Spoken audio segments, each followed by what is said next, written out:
Hi dears, how are you? I think all of you fine. നമ്മൾ discuss ചെയ്യുന്നത് unit 2 health and hygiene എന്നുള്ള യൂണിറ്റാണ്.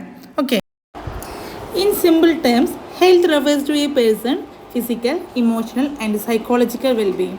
നമ്മൾ first യൂണിറ്റിൽ എന്താണ് ഹെൽത്ത് എന്ന് പഠിച്ചു അല്ലേ? എന്താണ് ആരോഗ്യം എന്ന് പറഞ്ഞാൽ ഒരു വ്യക്തിയുടെ ശാരീരികവും മാനസികവും വൈകാരികവുമായിട്ടുള്ള എന്താണ് ക്ഷേമമാണെന്ന് പറഞ്ഞു അല്ലേ? അതേപോലെ തന്നെയാണ് ഹൈജീൻ എന്ന് പറഞ്ഞിട്ടുണ്ടെങ്കിൽ hygiene refers to good practices that prevent diseases and lead to good health. അതായത് ഹൈജീൻ എന്ന് പറഞ്ഞിട്ടുണ്ടെങ്കിൽ രോഗങ്ങളെ തടയുകയും നല്ലൊരു ആരോഗ്യത്തിലേക്ക് നയിക്കുകയും ചെയ്യുന്ന നല്ല രീതികളെ പറയുന്ന പേരാണ് എന്ത്? Hygiene. Hygiene refers to good practices that prevent diseases and lead to good health. In other words, in സിമ്പിളായിട്ട് നമ്മൾ ഹൈജീനെ നമ്മൾ ഡിഫൈൻ ചെയ്യുകയാണെങ്കിൽ hygiene is a set of practices performed to preserve health. അതായത് ആരോഗ്യം കാത്തു സൂക്ഷിക്കുന്നതിന് നടത്തുന്ന ഒരു കൂട്ടം സമ്പ്രദായത്തെ പറയുന്ന പേരാണ് എന്ത്? ഹൈജീൻ. അപ്പോൾ നമ്മൾ എന്ത് ചെയ്തു? രണ്ട് ഡെഫിനേഷൻ പഠിച്ചു അല്ലേ? എന്തൊക്കെയാണ്? Hygiene refers to good practices that prevent diseases and lead to good health. Next, hygiene is a set of practices performed to preserve health. Okay, WHO അതായത് വേൾഡ് ഹെൽത്ത് ഓർഗനൈസേഷൻ ഹൈജീനെ ഡിഫൈൻ ചെയ്തിരിക്കുന്നത് എങ്ങനെയെന്ന് വെച്ചിട്ടുണ്ടെങ്കിൽ according to WHO hygiene refers to the conditions and practices that help to maintain health and prevent spread of diseases. അതായത് ആരോഗ്യം നിലനിർത്താനും രോഗങ്ങൾ പടരുന്നത് തടയാനും സഹായിക്കുന്ന അവസ്ഥയെ പറയുന്ന പേരാണ് എന്ത്? ഹൈജീൻ എന്നാണ് WHO ഡിഫൈൻ ചെയ്തിരിക്കുന്നത്. According to WHO, hygiene refers to the conditions and practices that help to maintain health and prevent spread of diseases. Then next discuss ചെയ്യുന്ന ടോപ്പിക്കാണ് health education. Health education teaches physical, mental, emotional and social health. അതായത് physical, mental, emotional, social ഈ ഒരു ആരോഗ്യത്തെ പഠിപ്പിക്കലാണ് എന്ത്? Health education. It helps students to improve and preserve their health and avoid illness and reduce risky behavior. അതായത് വിദ്യാർത്ഥികൾക്ക് അവരുടെ ആരോഗ്യം മെച്ചപ്പെടുത്തുവാനും സംരക്ഷിക്കുവാനും രോഗങ്ങളിൽ നിന്ന് ഒഴിവാവാനും അതുപോലെ തന്നെ അപകടകരമായിട്ടുള്ള ഒരു പെരുമാറ്റം, റിസ്കി ബിഹേവിയർ ഉണ്ടെങ്കിൽ ഇതിനൊക്കെ ഒഴിവാവാനൊക്കെ അവോയ്ഡ് ചെയ്യാനൊക്കെ എന്ത് ചെയ്യും? ഈ ഹെൽത്ത് എഡ്യൂക്കേഷൻ അവർക്ക് എന്താവും? ഹെൽപ്പാവും. Health education curriculum and training help students learn skills so that they can make health decision in their lives. അതായത് നമ്മുടെ ആരോഗ്യ വിദ്യാഭ്യാസം പാഠ്യപദ്ധതിയിൽ ഉൾപ്പെടുത്തുകയാണെങ്കിൽ വിദ്യാർത്ഥികൾക്ക് അവരുടെ എബിലിറ്റീസ് മനസ്സിലാക്കുവാനും അവരുടെ ലൈഫിൽ നല്ലൊരു ഡിസിഷൻ എടുക്കാനൊക്കെ എന്താവും? ഹെൽപ്പാകും.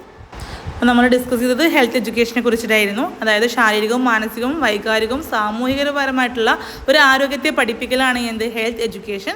ഈ ഹെൽത്ത് എഡ്യൂക്കേഷനിലൂടെ വിദ്യാർത്ഥികൾക്ക് അവരുടെ ആരോഗ്യം മെച്ചപ്പെടുത്തുവാനും സംരക്ഷിക്കുവാനും അതുപോലെ തന്നെയാണ് അവരുടെ റിസ്കി ബിഹേവിയർ കുറക്കാനൊക്കെ എന്താവും? ഹെൽപ്പാകും. അതുപോലെ തന്നെയാണ് കരിക്കുലത്തിൽ നമ്മളെ പാഠ്യപദ്ധതിയിൽ ഈ ഹെൽത്ത് എഡ്യൂക്കേഷൻ എന്നുള്ള ഒരു സമ്പ്രദായം കൊണ്ടുവരികയാണെങ്കിൽ അവർക്ക് അവരുടെ എബിലിറ്റീസ് മനസ്സിലാക്കുവാനും അതുപോലെ തന്നെയാണ് ലൈഫിൽ നല്ലൊരു ഡിസിഷൻ എടുക്കാനൊക്കെ എന്താവും? ഹെൽപ്പാവും. ദെൻ നെക്സ്റ്റ് ഡിസ്കസ് ചെയ്യുന്ന ടോപ്പിക്കാണ് സ്കോപ്പ് ഓഫ് ഹെൽത്ത് എഡ്യൂക്കേഷൻ. അതായത് ഹെൽത്ത് എഡ്യൂക്കേഷൻ്റെ വ്യാപ്തി. Knowledge about food items and their contribution of the proper growth and development of the human body. Health എഡ്യൂക്കേഷനിലൂടെ ഭക്ഷ്യവസ്തുക്കളെക്കുറിച്ചുള്ളൊരു അറിവ് അത് മനുഷ്യ ശരീരത്തിൻ്റെ വളർച്ചയ്ക്കും അതേപോലെ തന്നെ വികാസത്തിനും എങ്ങനെയൊക്കെയാണ് ഹെൽപ്പാകുന്നത് എന്നത് നമുക്ക് മനസ്സിലാക്കാൻ സാധിക്കും. The next point, signification of pure and clean water, fresh air, proper rest, physical exercise, recreation and sound sleep. ശുദ്ധമായിട്ടുള്ള വെള്ളം, വിനോദം, അതേപോലെ തന്നെയാണ് പ്രോപ്പർ റെസ്റ്റ്, ഫിസിക്കൽ എക്സസൈസ് ഇതിനെക്കുറിച്ചുള്ള ഒരു അവയർനെസ് നമുക്ക് എന്ത് ചെയ്യാൻ പറ്റും? കൊടുക്കാൻ സാധിക്കും. Then third point, bad habits like smoking, drinking and taking drugs and their evil effect on health includes physical and mental damage caused to the individual as well as society. അതായത് bad ഹാബിറ്റുകൾ, അതായത് പുകവലി, മദ്യപാനം, മയക്കുമരുന്ന് ഇതിൻ്റെ ഒരു ഉപയോഗം നമ്മളെ ഫിസിക്കലായിട്ടും മെൻ്റലായിട്ടും നമ്മളെ തകർക്കും. അതുപോലെ തന്നെ നമ്മളെ സൊസൈറ്റിക്കും എന്താണ് ദോഷകരമായി ബാധിക്കും എന്നുള്ളൊരു അവയർനെസ് നമുക്ക് എന്ത് ചെയ്യാൻ പറ്റും? കൊടുക്കാൻ സാധിക്കും. The next point, develop mental health, domestic hygiene, community hygiene, sex hygiene etcetera. അതായത് നമ്മുടെ domestic hygiene, community hygiene, sex hygiene ഇതിൻ്റെ ഒരു അവയർനെസ് നമുക്ക് എന്ത് ചെയ്യാൻ പറ്റും? കൊടുക്കാൻ സാധിക്കും. The next point, it is depend and is closely related to many others aspects beside health. അതായത് ഹെൽത്ത് എഡ്യൂക്കേഷൻ ആരോഗ്യത്തിന് പുറമെ പല വശങ്ങളുമായിട്ട് ബന്ധപ്പെട്ടിട്ടാണ് കിടക്കുന്നത് എന്ന് നമുക്ക് എന്ത് ചെയ്യാൻ പറ്റും, മനസ്സിലാക്കാൻ വേണ്ടി സാധിക്കും. The next point, importance of first aid in emergency. അതായത് അടിയന്തര ഘട്ടങ്ങളിൽ ഫസ്റ്റ് എയ്ഡ് കൊടുക്കുന്നതിൻ്റെ ആവശ്യകത എന്താണെന്ന് നമുക്ക് എന്ത് ചെയ്യാൻ പറ്റും, മനസ്സിലാക്കാൻ വേണ്ടി സാധിക്കും. The last point, certain common diseases and their prevention and control. അതായത് സാധാരണ രോഗവും അതിൻ്റെ പ്രതിരോധ മാർഗ്ഗങ്ങളെക്കുറിച്ചും ഒരു ധാരണ എന്ത് ചെയ്യും, നമുക്ക് ഈ ഹെൽത്ത് എഡ്യൂക്കേഷനിലൂടെ കിട്ടും. ഓക്കെ, അപ്പോൾ നമ്മൾ ഇത്രയും നേരം ഡിസ്കസ് ചെയ്തത് എന്തായിരുന്നു, സ്കോപ്പ് ഓഫ് ഹെൽത്ത് എഡ്യൂക്കേഷൻ അല്ലേ. അതിൽ നമ്മൾ പറഞ്ഞ പോയിന്റ്സുകളാണ്: knowledge about food items and their contribution of the proper growth and development of the human body.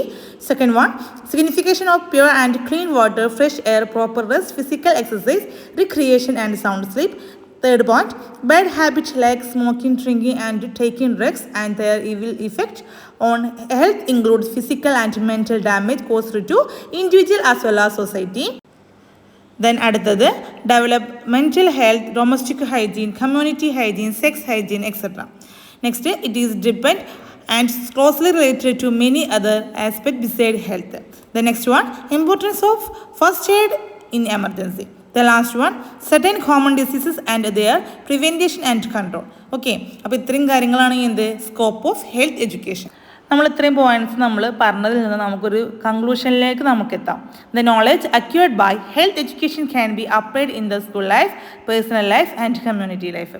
അതായത് ആരോഗ്യ വിദ്യാഭ്യാസത്തിലൂടെ നേടുന്ന അറിവ് നമ്മൾ സ്കൂൾ ലൈഫിൽ മാത്രമല്ല, നമ്മുടെ പേഴ്സണൽ ലൈഫിലും അതുപോലെ തന്നെയാണ് കമ്മ്യൂണിറ്റി ലൈഫിലും നമുക്ക് എന്താവും, ഉപയോഗപ്പെടുത്താം എന്നാണ് ഈ ഒരു സ്കോപ്പ് ഓഫ് ഹെൽത്ത് എഡ്യൂക്കേഷനിലൂടെ നമുക്ക് ചെയ്തത് മനസ്സിലായത്. ഓക്കെ, അപ്പോൾ നമ്മളിന്ന് ഡിസ്കസ് ചെയ്തത് യൂണിറ്റ് 2 ഹെൽത്ത് ആൻഡ് ഹൈജീൻ എന്ന ചാപ്റ്ററിലെ ഹൈജീനെ കുറിച്ച് നമ്മൾ ഡിസ്കസ് ചെയ്തു. അതുപോലെ തന്നെയാണ് health education, scope of health education. ഇത്രയും ഭാഗം ക്ലിയർ ആണെന്ന് കരുതുന്നു. എന്തെങ്കിലും ഡൗട്ട് ഉണ്ടെങ്കിൽ ചോദിക്കുക. നമ്മുടെ ക്ലാസ് വൈൻഡപ്പ് ചെയ്യാണ്. Thank you.